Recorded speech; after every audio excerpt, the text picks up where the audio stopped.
I'm Jack Kyle, Provincial Grazier Specialist with the Ontario Ministry of Agriculture and Food. I've been working in the grazing field in the grazing area for the last 10 years as the Provincial Grazier Specialist and have focused on grazing and pasture management on Ontario farms. This is going to be a series of videos showcasing some of the ways that you can manage pasture to make it profitable and enjoyable in your farming operation. When to turn sheep out to pasture is a frequently asked question, and with good reason, because each spring is a little bit different in how fast the grass starts to grow. How you start the grazing season will have a significant impact on the whole grazing season. In this first shot, we see sheep grazing grass that is about the right height, 10 to 15 centimeters. The sheep are able to get a good mouthful of grass, and there's enough leaf area to capture all the sunlight. Here we see a pasture that has been continuously grazed since early March with no chance to rest and regrow. The grass is short, bare ground is showing through, the plants can't capture all the sunlight, and the sheep can only nibble. This type of pasture is really a green exercise yard. Think of your pasture as a crop production system and a feeding system combined.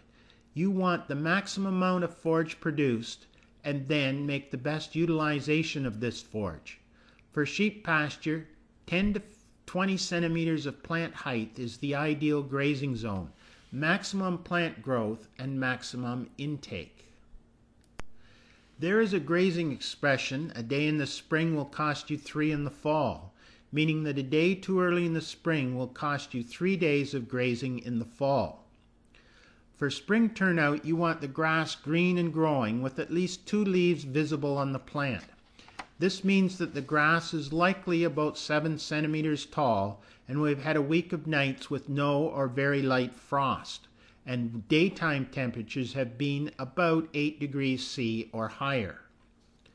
Grass growth is going to be slow, so the grass manager needs to move his livestock to fresh pasture on a daily basis or even twice a day. Depending on the situation, you may also continue to feed stored feed. The goal is to nip the top off the grass, but don't slow the growth. If you delay spring turnout too long, the grass will get ahead of you and become coarse and unpalatable. Keep in mind that once we get warm sunny days in May, the grass growth will be explosive. At this point, you need to be moving the sheep quickly through the paddocks, keeping an eye on the last paddock you're going to get to in the rotation system. You want to get the last paddock grazed before the grass is too mature.